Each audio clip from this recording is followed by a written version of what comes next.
بسم اللہ الرحمن الرحیم۔ صحیح بخاری حدیث نمبر 777۔ حضرت خباب بن ارت سے کیا رسول اللہ صلی اللہ علیہ وآلہ وسلم ظہر اور عصر میں قرآن مجید پڑھتے تھے؟ انہوں نے جواب دیا کہ ہاں۔ ہم نے پوچھا کہ آپ کو معلوم کس طرح ہوتا تھا؟ انہوں نے بتایا کہ آپ صلی اللہ علیہ وسلم کی ریش مبارک کے ہلنے کی وجہ سے۔ صحیح بخاری حدیث نمبر 778۔ حضرت عبداللہ بن ابی قتادہ نے بیان کیا، وہ اپنے والد ابو قتادہ سے کہ نبی پاک صلی اللہ علیہ وآلہ وسلم ظہر اور عصر کی پہلی دو رکعتوں میں سورہ فاتحہ اور کوئی سورت پڑھتے تھے۔ کبھی کبھی آپ صلی اللہ علیہ وآلہ وسلم کوئی آیت ہمیں سنا بھی دیا کرتے تھے۔ پہلی رکعت میں قرأت زیادہ طویل کرتے تھے۔ صحیح بخاری حدیث نمبر 779۔ حضرت عبداللہ بن ابی قتادہ سے انہوں نے اپنے والد ابو قتادہ سے نبی کریم صلی اللہ علیہ وآلہ وسلم ظہر کی پہلی رکعت میں قرأت طویل فرماتے تھے اور دوسری رکعت میں مختصر۔ صبح کی نماز میں بھی آپ صلی اللہ علیہ وسلم اسی طرح کرتے تھے۔ صحیح بخاری حدیث نمبر 780۔ حضرت ابو ہریرہ رضی اللہ تعالی عنہ سے رسول اللہ صلی اللہ علیہ وآلہ وسلم نے فرمایا کہ جب امام آمین کہے تو تم بھی آمین کہو، کیونکہ جس کی آمین ملائکہ کے ساتھ اور ملائکہ کے آمین کے ساتھ ہو گئی، اس کے پچھلے تمام گناہ معاف کر دیے جائیں گے۔ ابن شہاب نے بیان کیا کہ رسول اللہ صلی اللہ علیہ وآلہ وسلم آمین کہتے تھے۔ صحیح بخاری حدیث نمبر 781۔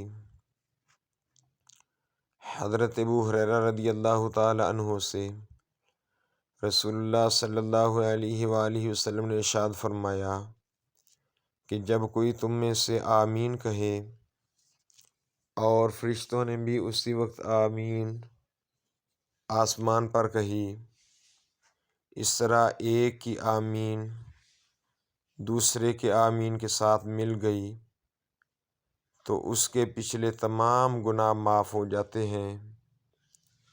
صحیح بخاری حدیث نمبر 782۔ ابو صالح سمان سے انہوں نے حضرت ابو ہریرہ رضی اللہ تعالی عنہ سے رسول اللہ صلی اللہ علیہ وآلہ وسلم نے فرمایا کہ جب غیر المغضوب علیہم ولا الضالین کہے تو تم بھی آمین کہو، کیونکہ جس نے فرشتوں کے ساتھ آمین کہی اس کے پچھلے تمام گناہ معاف کر دیے جاتے ہیں۔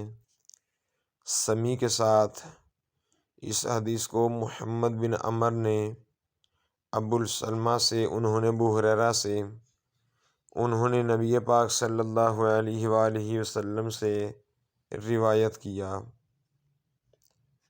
صحیح بخاری حدیث نمبر 783۔ ابو بکرہ سے کہ رسول اللہ صلی اللہ علیہ وآلہ وسلم کی طرف نماز پڑھنے کے لیے گئے۔ آپ صلی اللہ علیہ وآلہ وسلم اس وقت رکوع میں تھے، اس لیے صف تک پہنچنے سے پہلے ہی انہوں نے رکوع کر لیا۔ پھر اس کا ذکر نبی کریم صلی اللہ علیہ وآلہ وسلم سے کیا تو آپ صلی اللہ علیہ وآلہ وسلم نے فرمایا کہ اللہ تمہارا شوق اور زیادہ کرے، لیکن دوبارہ ایسا نہ کرنا۔ صحیح بخاری حدیث نمبر 784۔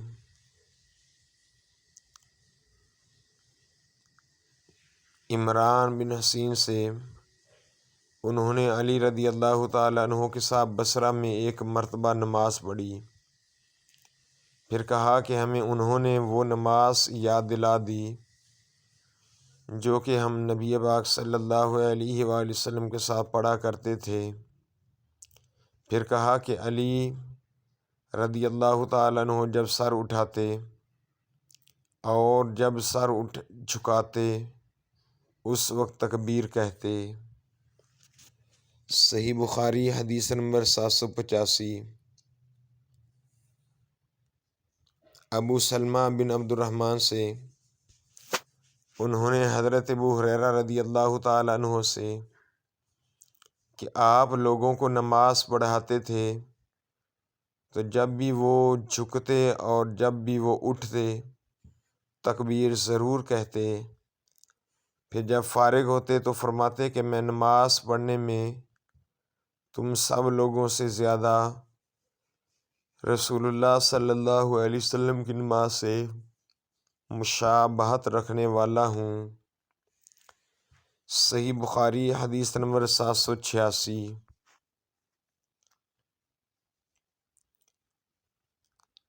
مطرف بن عبداللہ بن شخیر سے انہوں نے کہا کہ میں نے اور عمران بن حسین نے علی بن ابی طالب کے پیچھے نماز پڑھی تو وہ جب بھی سجدہ کرتے تو تکبیر کہتے، اسی طرح جب سر اٹھاتے تو تکبیر کہتے، جب 2 رکعات کے بعد اٹھتے تو تکبیر کہتے۔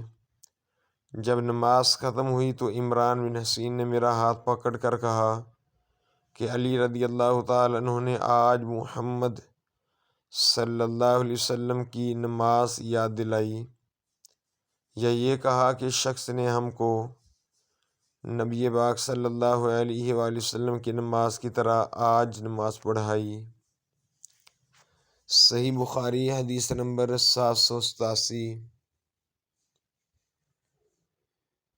حضرت اکرمہ سے بیان ہے، انہوں نے بیان کیا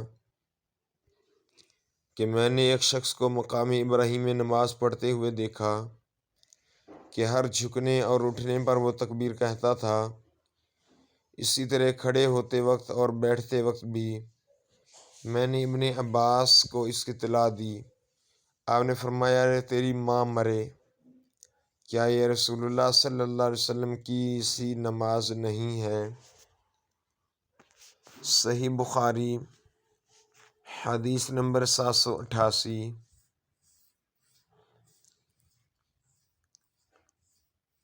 حمام بن یحییٰ نے قتادہ سے بیان کیا، وہ اکرمہ سے کہا کہ میں نے مکہ میں ایک بوڑھے کے پیچھے ظہر کی نماز پڑھی، انہوں نے تمام نماز میں 22 تکبیریں کہیں۔ اس پر میں نے ابن عباس سے کہا کہ یہ بوڑھا بالکل بے عقل معلوم ہوتا ہے۔ ابن عباس نے فرمایا تمہاری ماں تمہیں روئے، یہ تو ابوالقاسم کی سنت ہے۔ اور موسیٰ بن اسماعیل نے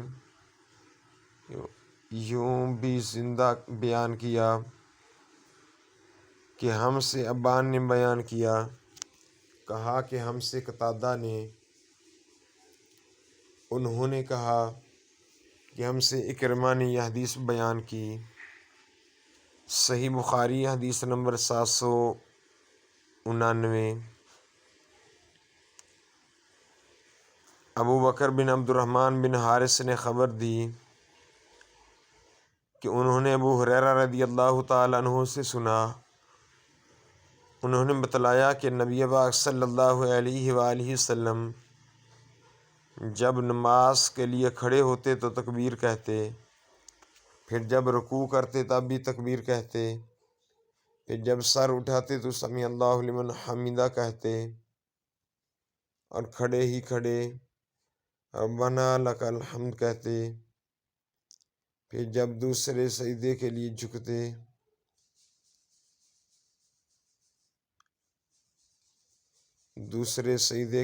جھکتے تب بھی تکبیر کہتے، اور جب سجدہ سے سر اٹھاتے تب بھی تکبیر کہتے۔ اسی طرح آپ تمام نماز پوری کر لیتے تھے۔ قعدہ اولیٰ سے اٹھنے پر بھی تکبیر کہتے تھے۔ صحیح بخاری حدیث نمبر 790۔ مصعب بن سعد نے سنا، انہوں نے کہا کہ میں نے اپنے والد کے پہلو میں نماز پڑھی اور اپنی دونوں ہتھیلیوں کو ملا کر رانوں کے درمیان رکھ دیا۔ اس پر میرے ماں باپ نے مجھے ٹوکا اور فرمایا کہ ہم بھی پہلے اسی طرح کرتے تھے، لیکن بعد میں اس سے روک دیے گئے اور حکم ہوا کہ ہم اپنے ہاتھوں کو گھٹنوں پر رکھیں۔